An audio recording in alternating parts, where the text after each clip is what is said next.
Welcome to another edition of Vegas Bad Boys of Podcasting.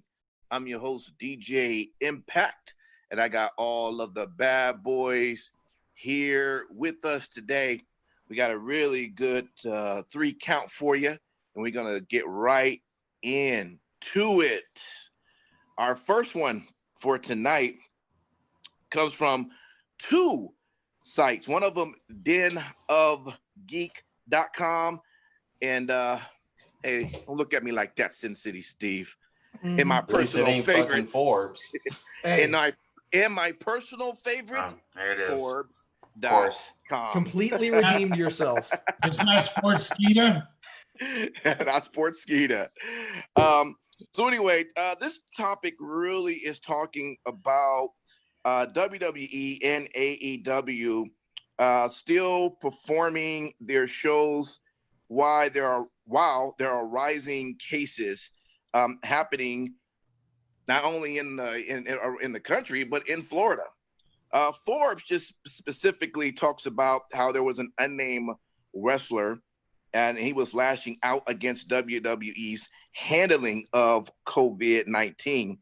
As most of you know, Renee Young and Adam Pearce, Jamie Noble, and Caleb Braxton are a few of the names we're familiar with who has caught the COVID, but there's a lot of staff as well that has caught it. And this anonymous person is saying, first off, going forward, the talent and staffers that are testing positive, talent relations is letting them know that they are forbidden to tell anyone else or unless they are their family about them actually having COVID. It goes even deeper into letting them know that they would continue to tape multiple shows a day and alleged that most people were not tested until the last week, as they were told the company did not believe the validity of some of the testing being done. So that right there is pretty interesting. But let me go over to the Den of Geek, where we're going to spend most of where this conversation comes from. And I found this article to be very, very interesting because, again, we're talking 24 wrestlers and employees from WWE. I guess for AEW, you had QT Marshall stay home because he came into contact with someone. Of course, John Moxley is home as well because of Renee. Are we sure? Say it again. Are we sure? I mean, I would hope. I know, right? I like the way they. Well, I'm gonna shut up. So again, Florida is rising in cases, and the guy is just saying that from this point, if they don't do something major to stop this from happening from their talent, they just need to just to cut it. But he mentions that one possible way, and they can think of whichever one, we're talking both AEW and WWE because they tape out of Florida, is the way I guess NBA and the NHL they're pretty much close to returning. And I guess they're working out everything with the union lead. And so I guess we could talk a little bit about, because we know how it is when you say that U word around here. But apparently the way it's set up, the way they're talking about it is, I guess, let's say like in Orlando, they were kind of have a area where players would be quarantined when they arrive. And they're kept separate from everyone until their season end, ensuring that no one will come into contact with the virus. And the NHL has a similar plan with the Eastern and Western Conference, connecting playoff play in the host city.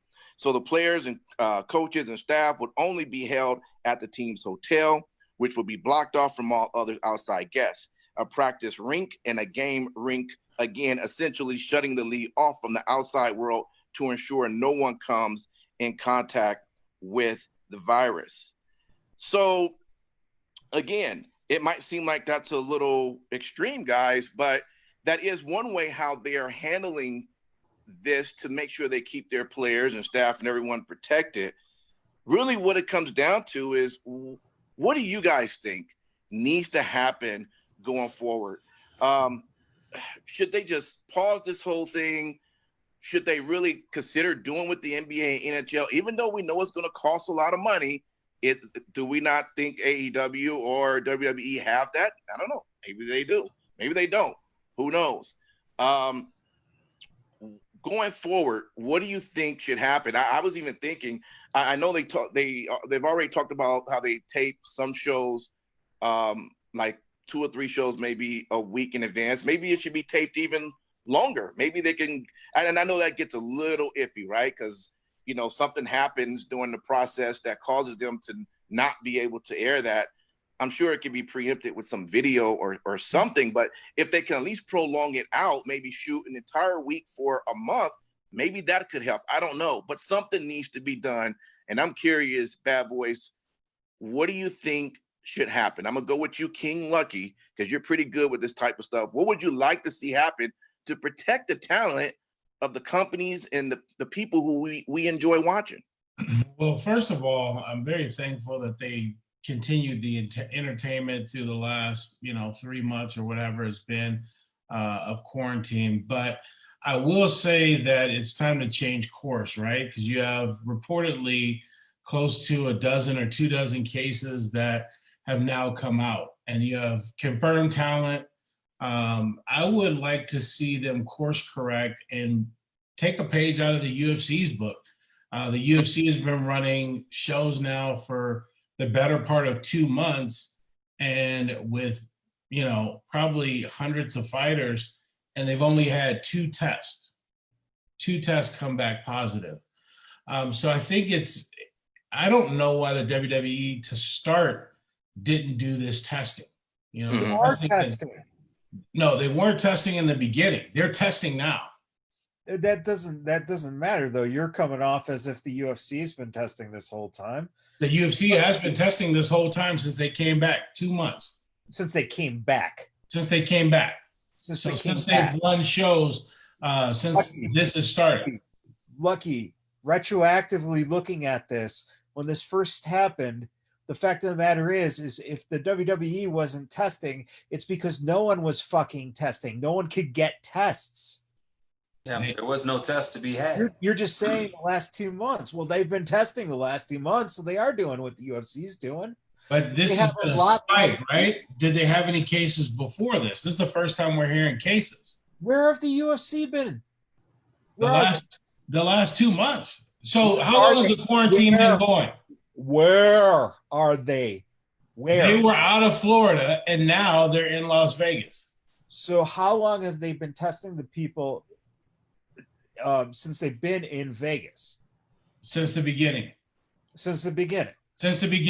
So since they went back live, they've been testing ever since. Florida is an epicenter. Yeah. That's why people are showing up sick, is because the virus is hitting. Just wait. In 3 weeks, UFC is going to have to fucking start reevaluating shit too, because we're about to hit the fucking fan. Yeah. Florida's got the cootie. It's overall, it's inevitable right now. Yeah. Yeah. The fuck. But I think that, they're a little bit late to the testing boat. They should have been testing earlier. Let me ask you, Sin City Steve, what would you like to see? I mean, at least when it comes to AEW, I think I read that Matt Hardy and Taz both sent tweets out saying that they're happy at the way AEW has been responding to testing, and they've been doing it for a while, which I'm glad. Now I understand why everyone is so close when I watch AEW, because I'm like, they don't even pretend that they're doing any social distancing from the show. They're all, but I guess if they've been testing, and I guess that's been successful. Of course, we don't know where QT, where his COVID, I guess, come from. But nevertheless, what would you like to see from both companies, what would you think would be a good idea? This bubble city, maybe they get out of Florida, maybe they tape 1 week for a month out. Any suggestions you think? So what I would actually like to see would be almost in a almost if you were to divide up the roster in half. So one thing that you could do is you could even with AEW, you could split that roster in half, and you literally would have two sets of talent. Raw and SmackDown, pretty much, you've got your division right there. If you even wanted to divide that even further, then you could split both Raw and SmackDown into two separate entities. And then at that point, what you would do is, I think that this is a great idea of keeping everybody essentially in the same bubble for a period of, if you wanted to do, if you didn't want to go full bore and keep everybody in, the same area for a ridiculously long amount of time, you could go for a 2-week period and literally swap out people and rosters every 2 weeks. That would actually do a couple of things. That would keep everything fresh on the shows, because you wouldn't have the same people every single week. But also, making sure that they are testing people when they do go in every single day. And if there's, any signs of anything whatsoever, you just, at that point, the talent would have to police themselves to some extent. Yeah. But yeah, I think that they should go with a rotational approach where basically you keep the same roster for a 2-week period. And what you would do is you would just front load the tapings. If you're AEW, then cool. Guess what? You're going to record maybe a month's worth of action over that time, maybe more. And ultimately what it comes down to is that would allow for some continuity when it comes to your booking too. Because you're focusing explicitly on these individual storylines. And one thing that really I've never understood, Matt, you might be able to help me out with this because you have a TV background. Why is it insisted that they shoot the shows as if they are live beginning to end, and not just essentially shoot off cycle? So what I mean by that is, let's say that you have this group of talent there, and you have the group of talent there, and you record everything that you're going to need from them during that 2-week period. But each show gets kind of put out in, I don't want to say in pieces, but segment A, segment B, C, D, E, F, and then you have people go in and you put the show together segment by segment. And then fill in the missing gaps with video packages. So you mean pretty much what Impact Wrestling's been doing for the past 2 years? Yep. Yeah. Yeah. There's no real in television. The reason TV is taped episodically is because they have a certain amount of episodes that are ordered. So you basically, on TV, you have to film episodes to theoretically just fulfill your contract. The thing is that if you're a show that's has an arc to your storyline, to where basically if you're just doing like a sitcom that just does random episodes with very special topics, they can write those up and make those whenever they need to, essentially. But if you have something that in 4 episodes you're going to figure something out, and then that's going to lead to the next 4 episodes, so revealing and stuff like that, you have to make sure that everything's going out in one stream. So things get taped in that order. It's also the sequence in which they're written too. Whereas basically with a movie, you could start with the last scene of the film and exactly the first scene of the film, right? Exactly. So here's the problem then with the WWE TV, and essentially comes down to this. You have something that is not just episodic in the sense that it has 22 episodes, it's every single week, right? So now you want them to do what a movie does, which I think is smart, right? One problem: no one comes up with storylines to cover the spectrum. So the way they change shit all the time, and that's one of the reasons they like to shoot live. Well, keep in mind, I mean, at that point, aren't they their own worst enemy with that, though? Absolutely, they've always been. Of course. Okay. Yeah. Just because of, like I said, a continuity. You know, when a show gets changed immediately before you go live, I mean, who knows? Like, clearly they don't have continuity in mind with any of that. No, and they're never going to be all honest, because that's a problem. Here's another issue. So if your lead actor, let's say Brad Pitt is your lead actor on a television series, right? And all of a sudden, Brad Pitt gets coronavirus while you're only 2 episodes in. So the problem would be that because now he is gone and not available, you've already shot 2 episodes. So that's going to cost you all that money to go back and reshoot with a new actor. You're also taking a risk with a reshooting with a new actor that actor might get sick, right? It's the same thing happening with WWE. They start storylines, and if all of a sudden you have a Renee test positive, right? What do you do with Renee? So now you have to refocus your attention. What do we do with that character? And how do we replace her? It really comes down to, could you imagine a really good storyline going forward with, let's say, one of your biggest stars like Seth, and then all of a sudden Seth gets injured or sick or something like that. Instead of coming up with something else, you're now forced to have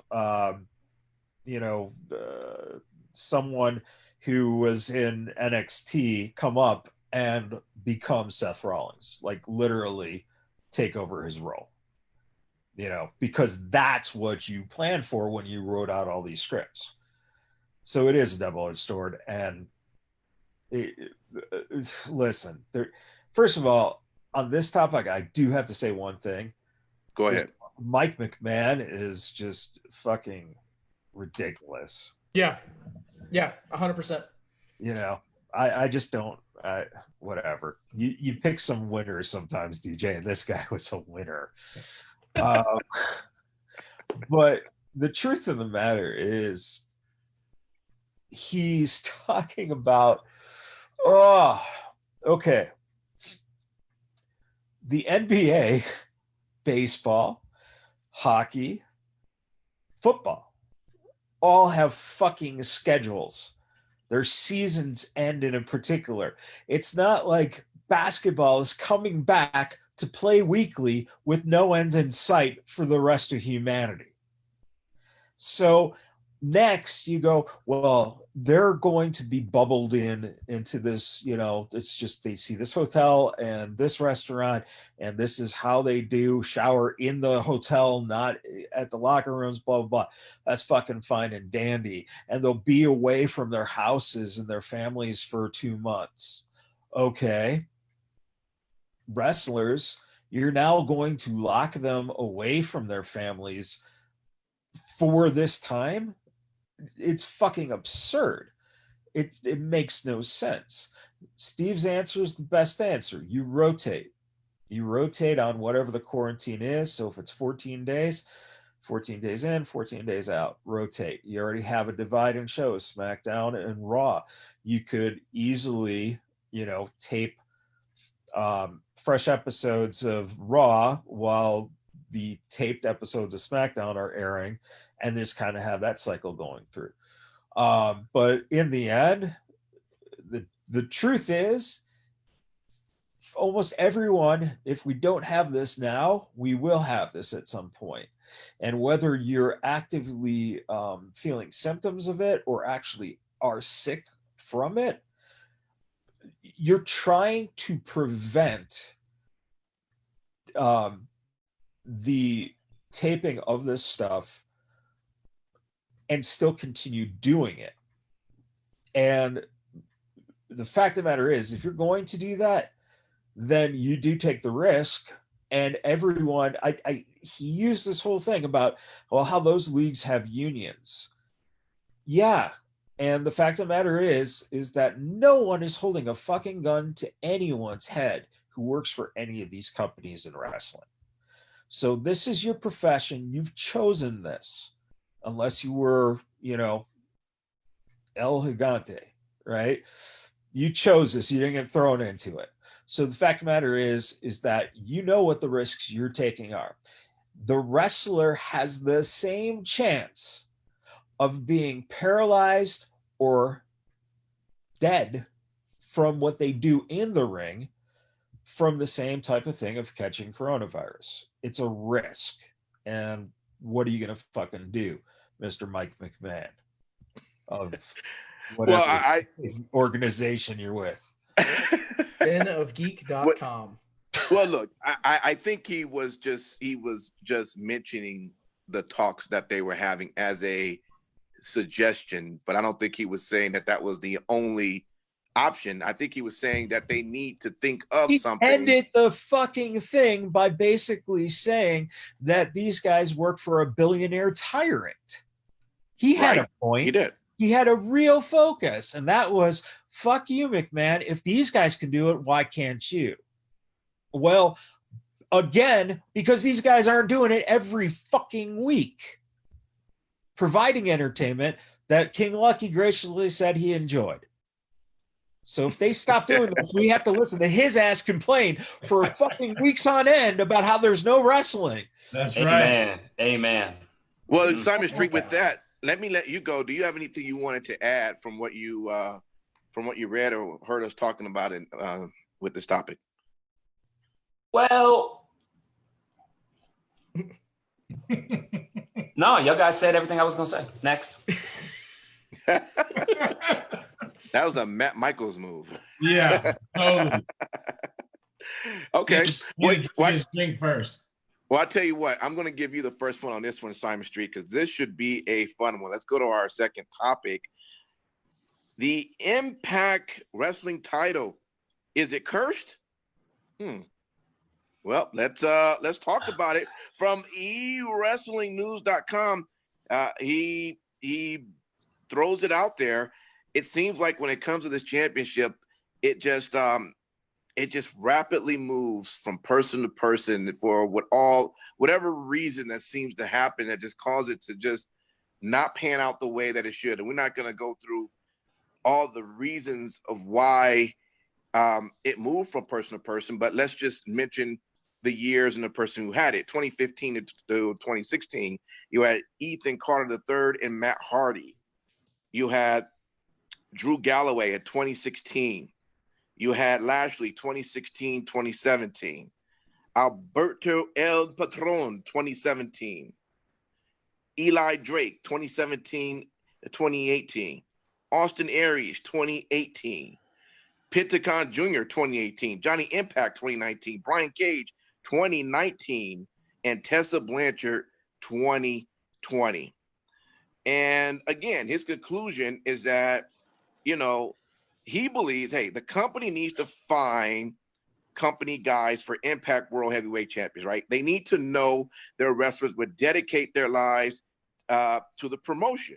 Okay, so when you shift the world title onto someone who is only holding it for a payday or a career uplift, you do nothing but devalue the promotion. So Simon Street, I'm just curious, what do you think about this? Does he have a point of the way this title has just been changing and moving and not really showing to hold the weight that a world heavyweight title should, in the way that it seems to be perceived, those who are getting it is paving the way for them to get out of Impact Wrestling versus, having them be the Impact World Champion. Simon Street, what's your take? Because it's real simple, Impact. It's because it's not the real fucking title. Moose has the real fucking title. I'm playing. That's not it. But Moose wants y'all to believe that shit. I mean, first of all, it's a title. Isn't it supposed to change hands?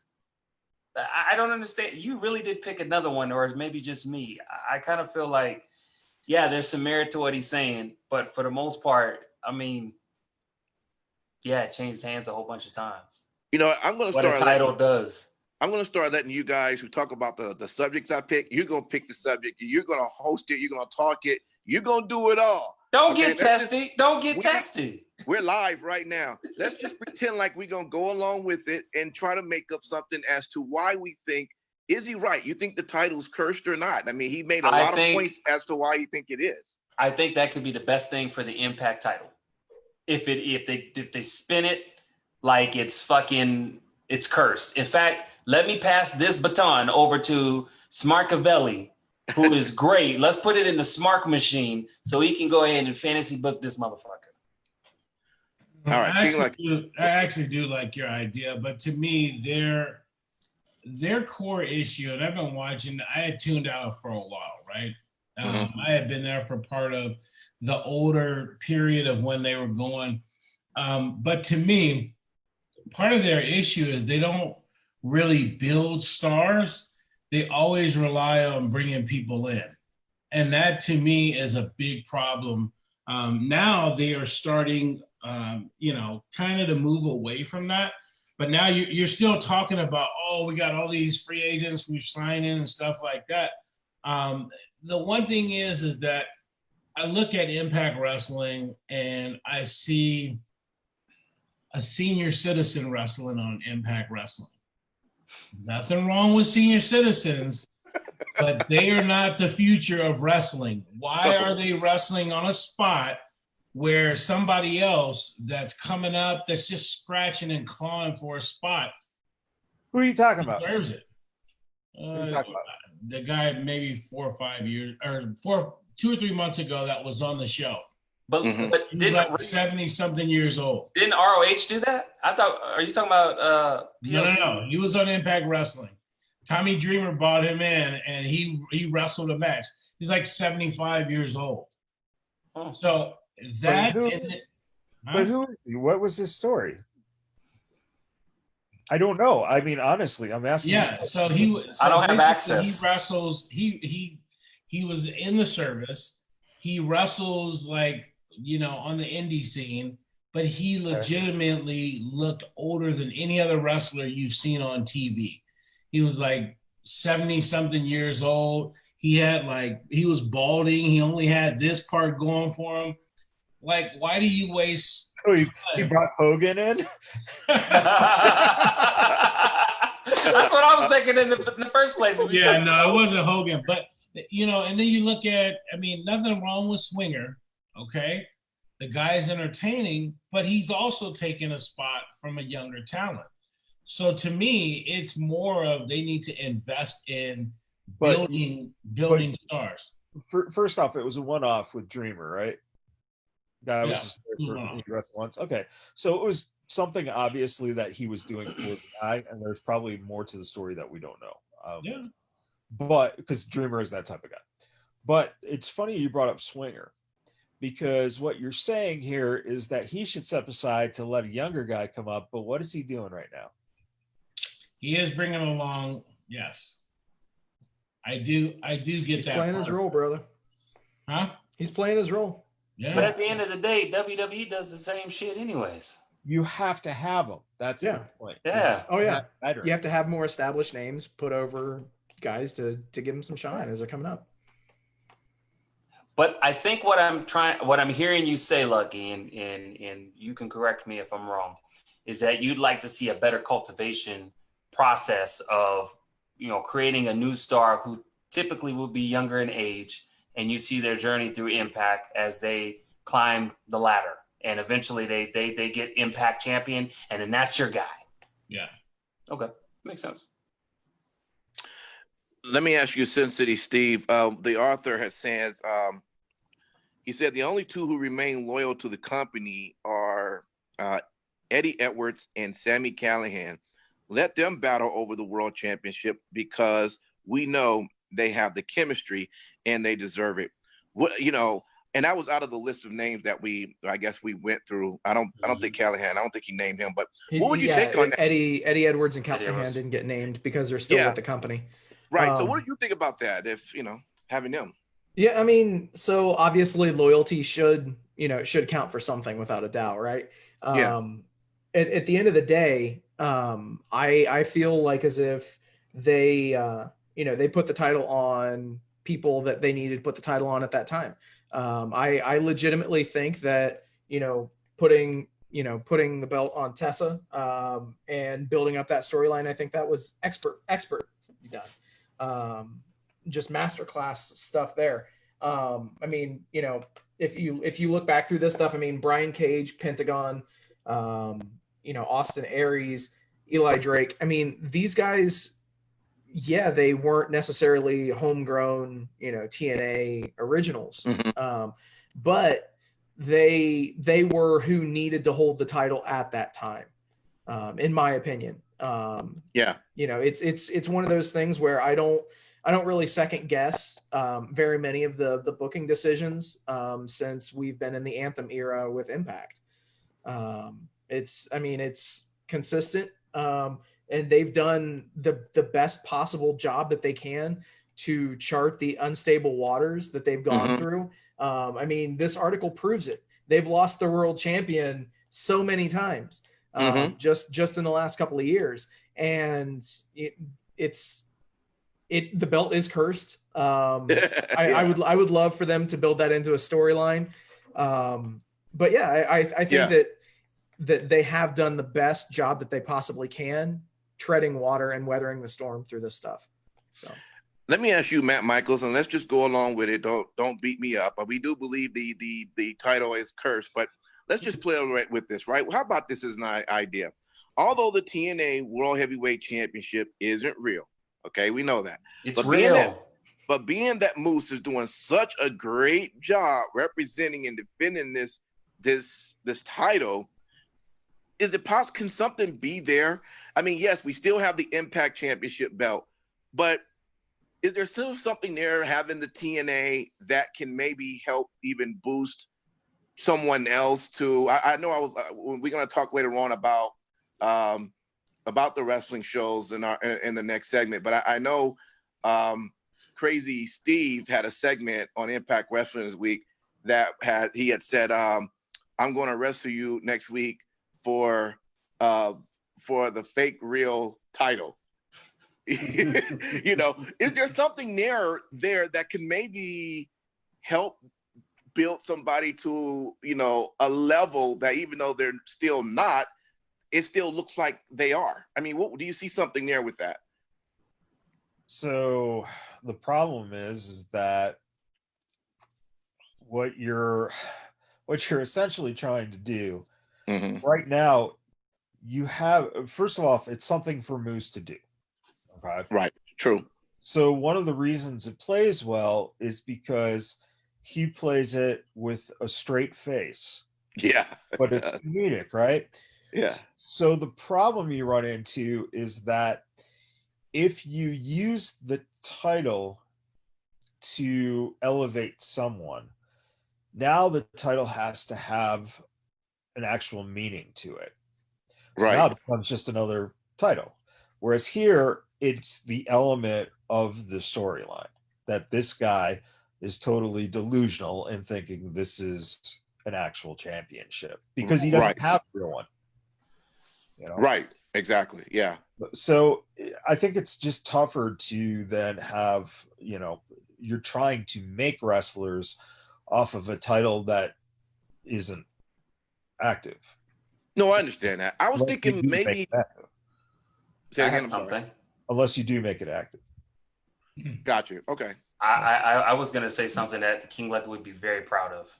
Okay. What if you made it to where Moose actually did win the Impact title, only to immediately find out that he can't keep the title because he already has a title? They just create a new fucking rule saying that you can't hold the TNA title and the Impact title. You have to choose one or the other. Of course, Michaels, you're not going to like it, but I'm. Anyway, let's go back to real. All right. Well, yeah, I look, not a problem. This was just one of those ones that, I mean, let me ask you this. I'll go back to you right quick, Michaels. Would you agree with it that the title, the Impact World title, does seem like it's cursed? I was a Cubs fan. So if you want to talk curse, I mean, that's years of people believing in a curse. Is a title curse? No, I think that the business is run like horse shit at times. And that's what happened with these guys. They've not been able to get on the right page to find that formula that works as of yet. They're still exploring. We'll see. We'll see. I mean, obviously, things like the TNA title are a great stride forward because it gives something that you can invest in. And that is, if they keep finding stories and ways to use those stories to elevate the guys, instead of having to rely on guys to elevate each other, do some writing and elevate them, Yeah, right. All right. Well, let's go to our third topic for the night. And with this one, we're just going to kind of review the hashtag speaking out that we talked about last week.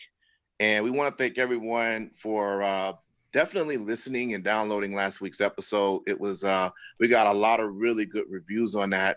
And it's definitely something that needed to be talked about. And we're going to talk a little bit about it now. And as far as we're concerned, we know whenever it needs to be talked about, we will bring that up.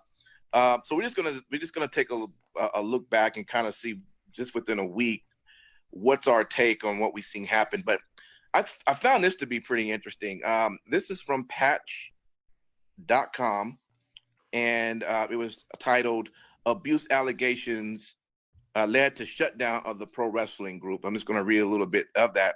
It says, a week with turmoil on the independent professional wrestling scene continued to generate negative publicity Wednesday when the founder of Chikara, one of the country's longest running independent organizations, quote, discontinued, end quote, the Philadelphia-based promotion in the wake of abuse allegations.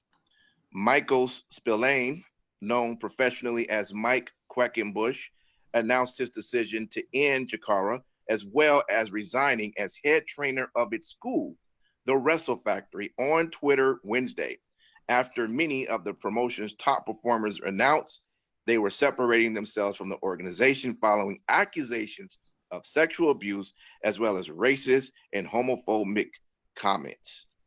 Some of the allegations involve Quackenbush himself. So, as you see, it's a lot of things has been happening, even killed off for promotion. I'm just curious, guys. Have you, the response that you have been seeing this week with those that have been let go, for those that left, everything that has come out of this, are you happy with the results, or do you think there is still more that needs to be done? Where do you think we're moving forward in this? And I'll let you go. I always pick on you, King Lucky, but you know what? You're just like our number one analyst when it comes to these things. So I'm gonna go to you. Sin City gave me that look like says fucking who? Self-proclaimed. Yeah, but I don't mind. Hey, listen. Go ahead, man. I gotta be the bad guy of the show. Oh no, that's Mike. Oh, there we go. I gotta be the favorite of the show. That is definitely me. But I will say that in a lot of these cases, you're not even your mother's own favorite. It's true. That's true. She's told me that she's a fan of me. Yeah. Right there. Right there. Keep going, gentlemen. But the action has been swift in a lot of these cases. You look at NXT UK, some of their wrestlers were let go. You look at Impact Wrestling. You have like 4 people or 3 people that were let go in Impact Wrestling. You look at Joey Ryan, right, Ryan, for the most part, everybody was like, oh, he's a lovable guy. He's got the dick gimmick, stuff like that. Everybody touch it and all this stuff. And then you start to peel back the layers and you see that he got released from Impact. He runs a promotion, a very successful promotion that is now kind of disbanded. And like he's lost everything, right? Mm-hmm. And so it's a huge learning lesson. But yeah, the action has been swift. And then now you start to see other companies, like there was a company, independent company back east that put a woman in place for like talent relations and a couple other places. So I think it's good to have the conversation. I just hope that the conversation continues. Yeah. And you know, it's not just it's in June and then we're on to the next thing. I think the conversation needs to continue, and you know, people can come on here as a platform to speak about their stories or what ideas, like Sarah did last week, to kind of just continue the conversation. And I think that, you know, there's other people that people were accusing, like Matt Riddle. He's still, you know, that instance was already reported before he joined WWE. So, you know, some stuff came out with Velveteen Dream. So you just have to wait it out and see what the rest of these, Marty Scurll, see what the rest of this stuff shakes out. As far as WWE's concerned, are you satisfied with the response on how they handled the names that has come forward? How they handled? What the hell have they done? Ain't done. Hey, King Lucky, go ahead. To some of them, yes. Okay. Obviously, they have, you know, they're doing their own research, right? Oh. So we'll see what happens with. There's two names that, you know, two major names with Dream and Riddle, and we'll see what happens there. But again, Riddle's was already, you know, he had a lawsuit against a person, a restraining order. Dream, it's still iffy. So, you know, I suspect he'll be off of TV for a while. And there's a lot of rumors right now. Rumor has it that Dream might be Dream over. Well, with that, Simon Street, what's your take, man? Are you satisfied this week on what you have seen come out of this, or you still think there's a lot more that needs to be done that you know, you've been keeping your eye on? I think a lot of it is not so much what I myself think as a male, because my perspective may not be parallel with that of the population that has been exploited, who has been demeaned, who has been sexually harassed. So I think that answer kind of depends on their consensus as things grow up. Now, do I think that they've made promotions have made considerable steps forward to create a culture that is in line with safety, which is in line with equal rights, and providing a safe route for people to report anything that makes them feel uncomfortable? Yes. Do I think it needs to be ongoing? Yes. And like King Lucky said, it definitely is something that needs to happen past the next couple of months. And again, I said it last week, it's about restructuring and taking, and we talked last week as well about, you have a business, so you need to create policies and procedures that reflect that. Not so much a, hey, you know, I bought a ring and my buddy, you know, we're gonna do this. That type of culture is part of the reason that led to this. And until that gets identified, you're gonna keep having the same type of situations. And the worst part about that is that the people who are victimized are the people that's caught in the crossfire of your unprofessionalism. Well, let me jump over to you, Sin City Steve. Since you've been, you know, keeping up of everything that's been happening this past week, are you happy with what you have seen? And I will tell you this, just to jump on, because I know, you know, I like anything AEW, I like to throw at you. I will say this in return, in regards to Sammy Guevara. Who? Guevara. Yeah. Okay. Not guava root. Is my mic issues bothering you? No, but your enunciation is. Matt Michaels, please take care of that, please. Throw that mute button on him. Hey, Simon, you've never sounded so good. I know. I will say one thing I am happy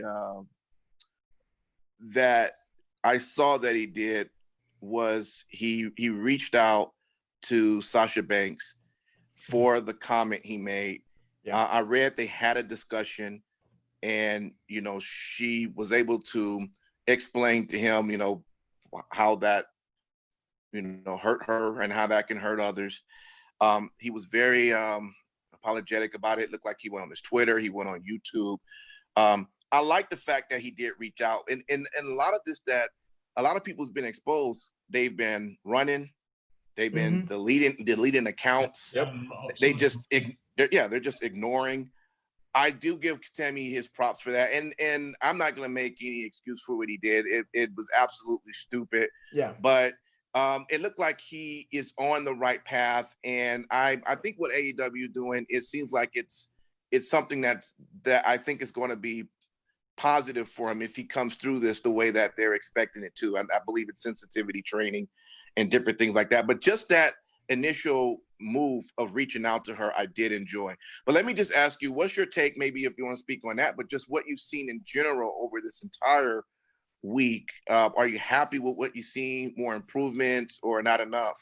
Sure. So I think that the thing that really needs to happen is, as has been mentioned by two of the other panelists, is that this needs to be an ongoing discussion. This can't just be like the flavor of the month, like, oh yeah, we're going to talk about this for a couple of weeks or maybe a month and then forget about it. This is something that occurs far more often than it should, and it's something that is continually happening. So therefore, the discussion has to continually happen as well. The thing that I would mention is that, I am a big fan of getting everything out on the table and just, letting the court of public opinion decide everything. Let sunlight be the best disinfectant. Let it all be out there. And then we can work from there as far as, okay, well, this person needs to never even say the word wrestling again, that kind of a thing. Or, this person is remorseful for what he did. He's going to rehab. We're still going to be really leery of him, but we're going to, it's going to be a process. So it's one of those things that at the end of the day, trust but verify. So I definitely think that more promotions, more individuals that have, experienced this stuff, unfortunately, or have seen it happen. If you see something, say something. Yeah. That's just getting it out there. So, yeah, Matt Michaels, man, an entire promotion was taken down, according to this article, which, as far as I'm concerned, was a good thing based on everything that was brought to our attention about the reason why. But just besides this particular company I mentioned earlier, do you believe that the response you've seen just in this 1 week, from the smallest organization to the big dog, do you believe that they're all doing, have shown that they're doing what they can to fix the issues that was talked about and what this entire movement was about? Or is there still, some improvements that is needed from this point on? We won't know until a year from now or 2 years from now. As soon as because again, it's too crash thinking in like, hey, we're going to start this movement and then things are all going to change. It's just too quick to think that way, in terms of, it's not how things will work themselves out. The responses have been very good from those people who have, made efforts to right the wrongs. Yeah. But will they continue those efforts to right the wrongs 6 months from now, a year from now? That's why I say it's going to take a course of time before we know that this movement actually had a real impact. Otherwise, the movement is simply going to have exposed a couple people who basically will never or possibly never work in the industry again. Mm-hmm. That's it. But a greater thing would be the change coming full force over a course of time that makes it now the normal. Yeah. One quick thing, the guy, Mike Quackenbush. A horrible last name. Just Yeah. leave him alone. Well, it's a work name. Yeah, it's a work name. It's still a horrible name. Yeah, well, but I had to look at Wikipedia, and then this stands out. He is also the sole content contributor to Quackenbush on Camelot, a news resource for the goings-on at the dinner theater franchise Medieval Times and Renaissance fairs. Do you guys know that we needed a news bulletin for the world of Medieval Times and Renaissance fairs? Evidently.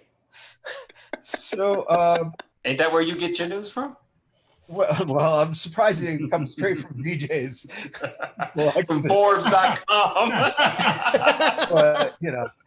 I will start looking that up. Put that on the favorites list. Yeah. Yeah, man. Just, in the end, it really, really is going to take tons of time because, it's the same with Black Lives Matter, right? You're demanding change now, and you want to see the change, demand it, then implement it, and then finally actually taking place, not just implementing, but actually running the functions of it. And that's what you see with this. It's going to take that initial push will get people to start doing some things, but then it's what can you keep doing to make that a consistent policy to where hopefully 20 years from now, that won't even be an issue. Like no one would even think of it. Yeah. Absolutely. Well, that is our 3 count. I wanted to remind everyone again, thank you for listening and also for subscribing. If you want to comment on any of our topics tonight, please do. You can always send us an email, but hit us up on our social media. And you can always hashtag us at Vegas Bad Boys, that's with the Z, of podcasting, and join the conversation. Also, if you see something interesting, a topic you'd like for us to cover, send that to us. Send us a link. We'll discuss it and see if it's worth battling it out and seeing what our thoughts are. Feel free. No matter the news site, obviously. Yeah. Exactly. Well, also too, they can also comment under the description on YouTube, because right now we're streaming on YouTube. That's right. As well as Facebook as well. I mean, we're doing this live. You never know. We might have King Lucky pull a lucky pick on the questions we're talking about. Yeah. Yeah, so absolutely. Okay. So absolutely use all of our platforms to reach out to us, as we will continue to do 3 count for everyone. So until then, we'll see you next week.